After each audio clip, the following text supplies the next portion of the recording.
Everything we as human beings have created on this planet was essentially first created in our minds. All that you see, which is human work on this planet, first found expression in the mind, then it got manifested in the outside world. The wonderful things that we have done on this planet and the horrible things that we have done on this planet, both have come from the human mind. So if we are concerned as to what we create in this world, it's extremely important that first of all we learn to create the right things in our mind, how we keep our minds. If we do not have the power to keep our minds the way we want it, what we create in the world is also going to be very accidental and haphazard.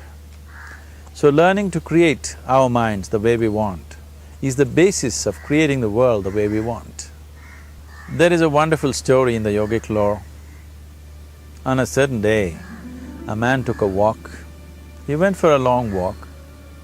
Accidentally, unawares, he walked into paradise. Fortunate, isn't he? He just took a walk and he landed up in paradise. After this long walk, he felt little tired. So he thought, oh, I'm tired, I wish I could rest somewhere. He looked around, there was a nice tree, underneath which there was very cushiony grass. So it was inviting. He went and put his head down there and slept. After a few hours he woke up, well rested, and he thought, oh, I'm well rested, but I'm feeling hungry, I wish I had something to eat. And he thought about all the nice things that he ever wanted to eat in his life. And instantly, all those things appeared in front of him. You need to understand, there the service is like that. Hungry people don't ask questions. Food came and he ate. Stomach became full. Then he thought, oh, my stomach is full, I wish I had something to drink. All the nice things that he ever wanted to drink, he thought about it and all of them just appeared in front of him. Drinking people also don't ask questions, so he drank. Now with a little bit of alcohol in him, you know Charles Darwin told you, all of you are monkeys, your tail fell away. Not me, Charles Darwin told you that you were all monkeys and your tail fell away and then you became human. Yes, definitely the tail fell away. But the monkey, in yoga, we always refer to an unestablished mind as markata, which means a monkey. Why we are referring to the mind as a monkey is, what are the qualities of a monkey?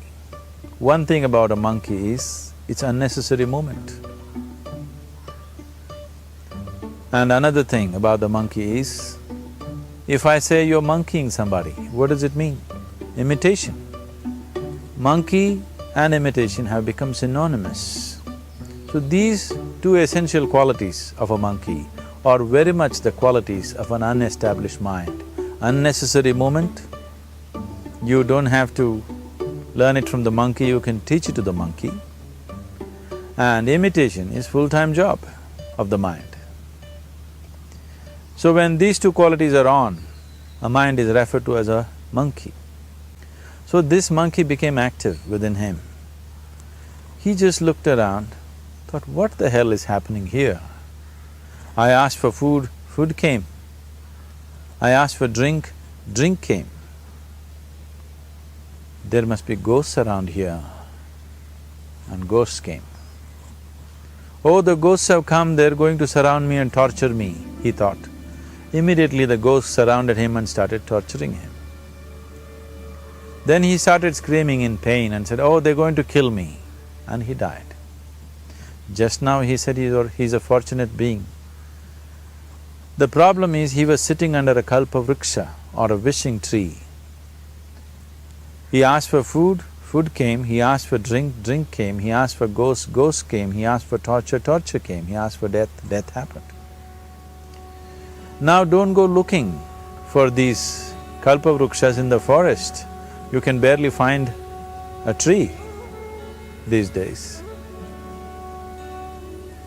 A well-established mind, a mind which is in a state of samyukti, is referred to as a kalpavriksha.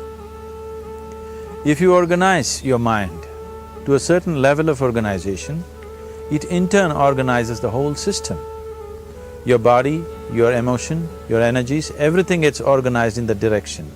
Once all these four dimensions of you, your physical body, your mind, your emotion and the fundamental life energies are organized in one direction, once you are like this, anything that you wish happens without even lifting a little finger actually.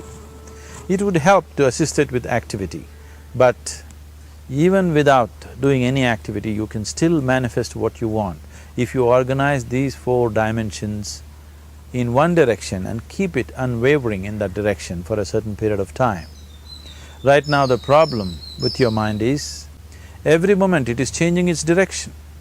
It is like you want to travel somewhere and every 2 steps if you keep changing your direction, the question of you reaching the destination is very remote unless it happens by chance. So, organizing our minds and in turn organizing the whole system and these 4 basic dimensions of who you are right now in one direction, if you do this, you are a kalpavruksha yourself. Anything that you wish will happen. But right now, if you look at your lives, everything that you have wished for till now, if it happens, you have finished. Everything and everybody that you have desired for, if all of that lands up in your house today, could you live with that? Once we're empowered like this, it's very important that our physical action, emotional action, mental action and energy actions are controlled and properly directed. If it is not so, we become destructive, self-destructive. Right now, that is our problem. The technology, which is supposed to make our life beautiful and easy, has become the source of all the problem that we are destroying the very basis of our life, which is the planet. So what should have been a boon, we are making a curse out of it. What has brought incredible levels of comfort and convenience to us in the last 100 years or so has also become a threat to our life simply because we are not conscious action, we are in a compulsive state of action. So organizing our minds fundamentally means moving from a compulsive state of activity to a conscious state of activity. You might have heard of people for whom they asked for something and beyond all expectations it came true for them. Generally this happens to people who are in faith. Now, let's say you want to build a house. If you start thinking, oh, I want to build a house, to build a house I need 50 lakhs, but I have only 50 rupees in my pocket, not possible, not possible, not possible. The moment you say not possible, you are also saying I don't want it. So on one level, you're creating a desire that you want something, on another level, you're saying I don't want it. So in this conflict, it may not happen. Someone who has some faith in a god or in a temple or whatever, who is simple-minded, faith works only for those people who are simple-minded.